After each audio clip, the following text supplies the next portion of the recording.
On in Health Family, Nick and Jiordana here, back with another episode, and this week we're going to talk about what your poop says about you. It's a bit of a running theme on our channel in terms of just like our perspective on gut health and overall health. Yeah. And poop actually says a lot about what's going on inside, so I'll let Jordana explain that better. Yeah, I think it was Hippocrates that said, all disease starts in the gut. Mm-hmm. And as a nutritionist, like this is something that this is in the Bible essentially. Yeah. Because if you think about it, like we are just one big donut, like Mm-hmm. we're a hole from the mouth all the way out through the anus, right? And literally we are made up of every single thing that we eat. So what happens is we eat food and then our digestive system and different parts of it starts to pull that food apart and take specific nutrients and turns that nutrients into and feeds the cells with the nutrients. So our cells, every cell in our body exists because we feed it and because our digestive system like functions that way. So once our digestive system becomes compromised, it actually affects every single organ in the body. Yep. Yeah, so digestion is really, really important, and a really easy way to tell if you have a healthy digestion is by looking at your poop. Mm-hmm. So I really encourage all of my clients to actually look in the toilet after they have a bowel movement. Yeah. And there's so many things to consider when it comes to bowel movement. So how many are you having per day? What size is it? Is it fully consistency? What color is it? Does it sink or does it float? Is it fully formed? Do you feel like you've released all of it, or do you feel like there's still some hard? in there? Is it easy? Exactly. There's a lot that goes into it. Exactly. Is there undigested food particles? Like every single one of these factors really is important, and can tell us a bigger picture of what's going on in your health. Mm-hmm. I feel like a lot of people are like, it kind of comes down to like that kid's perspective. Like we all see those books like I don't know, The Monster in You Poop or something, weird like that. And it's like the whole idea is supposed to break down the embarrassment of it, so we're a little more comfortable talking about it from a health perspective. But it's weird, as adults, we kind of revert back to our childhood, like awkwardness and hesitation when it comes to like being like, I had a weird poop, and like talking to your doctor about it, or just like thinking about it, because like, we tend to have this mentality of bathroom, flush, all right, I'm done, cool, wash my hands and I'm done. Yeah. But like there's a little more, I guess, that goes into it, as you're saying. Yeah, and I guess it is something that isn't necessarily, like, you don't necessarily want to like have this conversation with everybody. Yeah. And like if your coworker. Yeah, like your coworker. However, in my family and in my clinic, like this is something we talk about very freely, because it's very important. But I think that just removing the stigma and actually kind of realizing, if you have one bad poop, it could be, stress, one bad meal, but if consistently you're having the same kind of issues, then it's really a sign to look deeper and figure out. It's kind of like if you have one bad night's sleep, it's whatever. Yeah. But if you haven't slept in 3 months properly, it's like a good time to kind of go to the doctor. And it's funny, with like sleep, you would, with no hesitation, go see a medical professional. But I think people, when it comes to like their digestion, I hear there's like this weird sort of like, whatever. Yeah, I know. It's so many people have come into my clinic and said, I've had bloating for years, or I have gas after every meal I eat. And I'm like, should be addressed immediately. Yeah. Like these are the things that like, because if it's not addressed, then it really does impact the rest of your body. Is there like a rule of thumb in terms of like what we should be aware of in terms of like, okay, I've had weird poops for like 2 or 3 days. Should I talk to the doctor, or is it like more nuanced than that? Yeah, that's a good question. I think that if we just break it down and make it a bit simpler, so let's look at like constipation versus like loose stool. Okay. If you are chronically constipated, so we should be having at least one bowel movement a day. Yes. At least. A really healthy individual with a healthy digestive system does have a bowel movement after every meal. Okay. And we'll talk about transit time in a bit as well. But if you gear more towards the side of constipation, and you haven't had a bowel movement in like 1 or 2 days, by the 3rd day it's time to go to the doctor. Okay. So because the problem with constipation is in our fecal matter, like our digestive system is very intelligent and it takes exactly what it needs, and then it gets rid of the rest. Like the toxins, the right? Or the waste, or, exactly. And inside of all of our bowel movements are toxins that the body has pulled and gets like stuck in the fiber from the food that you've eaten. So if we do not have the bowel movement and the fecal matter stays within our digestive tract, our digestive system, the permeability of the walls of the intestinal tract are extremely permeable. So our body starts to reabsorb these toxins. And so instead of us like eliminating, if it sits there for a couple of days, not only are we reabsorbing, but it becomes more toxic as time goes on. That's pretty scary. Yeah. So actually, and I know that after I had my son, it was like really important for him to have that first bowel movement. And if he didn't, we had to stay in the hospital until he had that first bowel movement. I didn't know that's a thing. Yeah. That's wild. Because it's very important, because if not, then the body will reabsorb those toxins and you can become really like quite potentially sick. 9 months of toxins that he's built up in his system, and he needs to kind of essentially start the process. It's a little bit different. A little more crazy. It's a little different than that. Yeah, but however, it is really important to have a bowel movement at least every day. So by the third day, you're definitely going to want to go to the doctor and get some relief. On the flip side too, with like the other end, same idea. Yeah. So loose stools, if you have 1 or 2 days of loose stools, it could be something that you've eaten. You could have been exposed to like a certain type of bacteria, and it can go in and out of your system. That's not really something to worry about. Now, if it exceeds again that 3-day rule, if it's loose stools for 3 days, you're definitely going to want to go to the doctor, because at that point you're likely you've been exposed to a bacteria like E. coli or H. pylori or something that will live in the digestive tract, and it might not just come and go. Like some of those bacteria can hang around and they become pathogens in the body and cause a lot of other issues. Yeah, and then at that point, if you've had loose stools for 3 days, you're also risking like dehydration and malnutrition and that kind of thing. A whole bunch of other problems. Yeah. That's okay. That's scary, but it's good to know. Yeah, so really important. But I think that if you were like vomiting and you had diarrhea all day long, like you might know to go to the doctor. However, some people deal with these like constipation or loose stools on a daily basis, and they just don't realize that it's not normal, right? I think it comes down to a conversation of like, talk to your family members and doctors about it, not so much your friends and coworkers, but it's good to have conversations about it. I think is sort of the underlying theme here. Not be embarrassed about what's happening, because like the books say, we all poop, so yeah, everybody poops. Don't be shy. Yeah, and one thing to kind of highlight here is, so what a healthy stool would look like is it would basically be dark brown, like medium to dark brown, and it would be ideally in the shape of an S, because that's the shape of your digestive system. You would feel complete after you've had a bowel movement. It would be fully formed, so it wouldn't like break as soon as it hit the water. However, when you flush and it would kind of like break apart, that is also a healthy stool. There would be no undigested food particles, as well as it would sink and not float. So if a stool floats, it actually is a sign that your liver is compromised, because it means there's undigested fat. Oh, okay. And that's why it floats, right? And then if your stool is really light in color, it's like a really pale kind of like a clay color, then that's another sign that the liver is compromised, because the reason why your fecal matter has a dark color is because of bile from the liver and the gallbladder. Yeah. Okay. Right? So every little thing that happens with poop is definitely something to notice, right? I'm taking away that like it's almost like your poop is a bit of a cheat sheet to your health. It is. Like. Yeah, and one way, like you can do a test that I do in my clinic often with clients, where I call it the BEET test, or you can use corn, but I like BEETs better.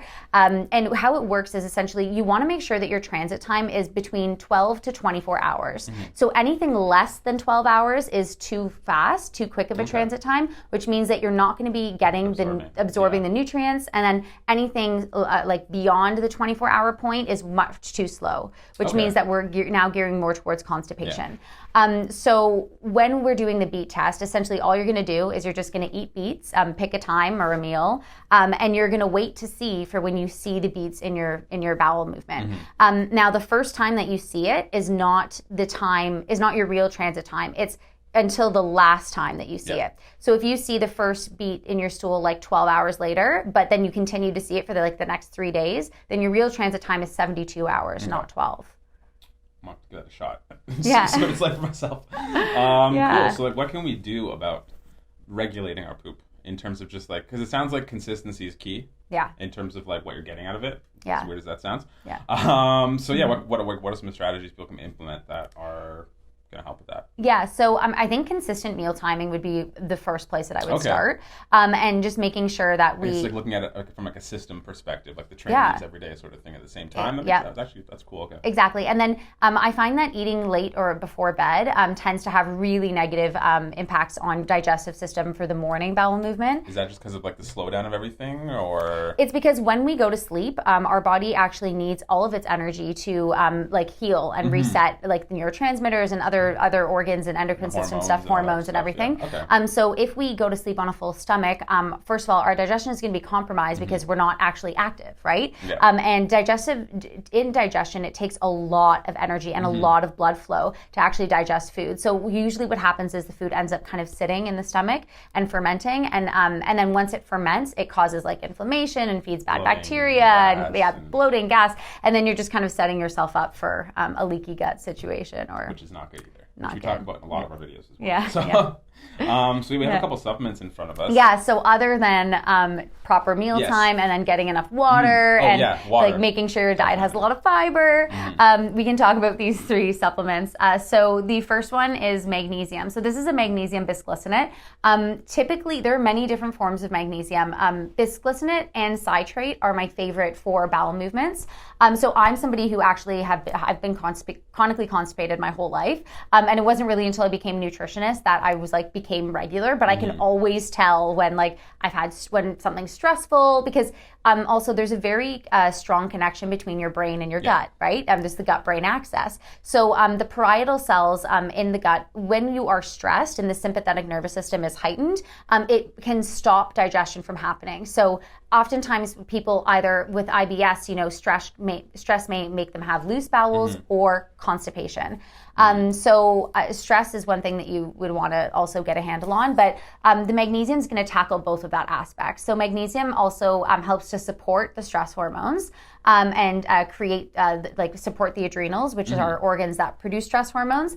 And magnesium is also a relaxation, right? So the magnesium citrate and the bisglycinate both specifically work on relaxing the digestive tract. Okay. So it helps with peristalsis, which is essentially how the fecal matter comes out, because our digestive system is just like a big muscle, right? So it needs that contraction, relaxation to actually push the fecal matter out. Okay, that's really interesting. I remember mentioning in the previous videos as well, there's a bowel tolerance thing with magnesium. Does that play into this equation? It can. Okay. Absolutely. So magnesium, when you have the right dose of magnesium once you reach bowel tolerance, which essentially just means that when you've had too much magnesium, you will go to the bathroom. You'll have a stool, a bowel movement. You'll poop. So you can say it.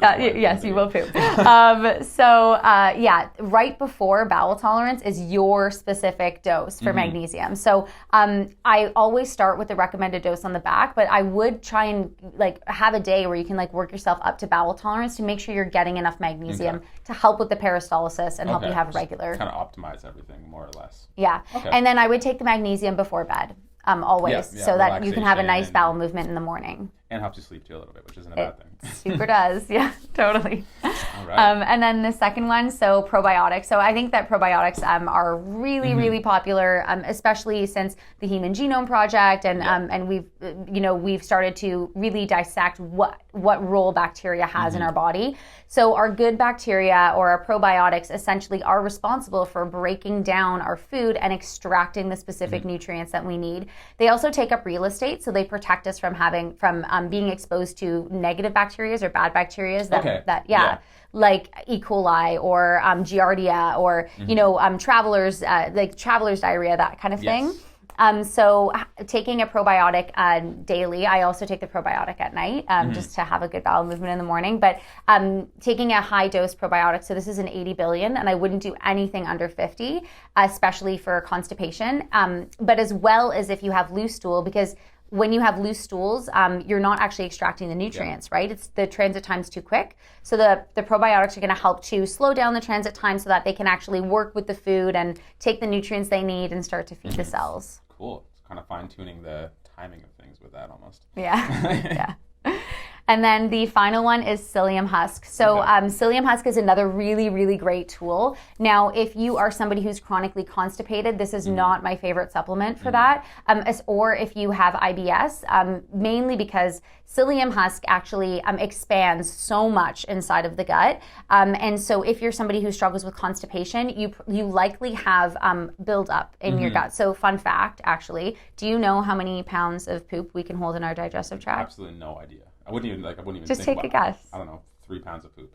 It's 15 to 20. That's insane. You can have 15 to 20 pounds of fecal matter stuck inside your digestive tract. That's the thought of me sitting around 20 pounds of poop in my body right now is disgusting. It's crazy, right? Like, and because it gets stuck on the walls of the intestinal tract. And so with the psyllium husk, if you are chronically constipated, the psyllium husk is going to expand, and it might create more of a blockage because it's going to try and push everything out. So psyllium husk also sweeps the intestinal walls and pulls fecal matter from the intestinal wall. So really great tool. However, if you have a lot of buildup, it might just cause more pressure. Yeah. So better as a maintenance tool is what I'm kind of getting out of this than more of a solution that's like a big problem. Like you want to have it every day versus just take it when you feel something. Or yeah, potentially. Okay. It's really good for loose stools, like plain and simple. Yeah. Really great for loose stools. If you're somebody who suffers from like loose stools on a daily basis, psyllium husk is a really great binder. So it's going to help to slow down the digestive process as well. Because fiber as well like slows down the digestive process. And does it play a role with water and hydration as well? Yeah. Okay. So you're going to want to drink like 5 times more water with psyllium husk. With taking I've heard the word absorb, and I'm like, what does that mean? Yeah, and if you have struggled with constipation in the past, don't be afraid, but just maybe start with like half a dose just to see how your body deals with that, and then just drink tons and tons of water. Cool. I mean, again, sort of like underlying themes of general health, but always a good reminder for sure. Yeah. I'm a little freaked out now that I know there's 20 pounds of poop in my body, but I think I'll get over it. No, Potentially. Regardless, that fact is a little annoying. Yeah, I know. So yeah, I think the biggest takeaway for me is like talk to your doctor about your poop. That's like the biggest thing I've taken away from this, and like be more open. Yeah, nutritionist, doctor, your healthcare professional that you're seeing for the time. But it's like don't be. I guess like the biggest thing outside of that is don't be afraid to like take it in and observe what your body is doing from that perspective. Yeah, like look in the toilet when you're done, because it can tell you a lot about your health. Yeah, cool. Yeah. So guys, keep drinking water. And keep eating lots of vegetables and fiber. Yeah. And we'll see you guys soon. Again, if you have any questions or anything like that, feel free to comment below because this topic's a little bit of an interesting one. Yeah. And otherwise, we'll see you guys soon. And don't forget to like, comment, and subscribe. Cool. Cool. That's a big one.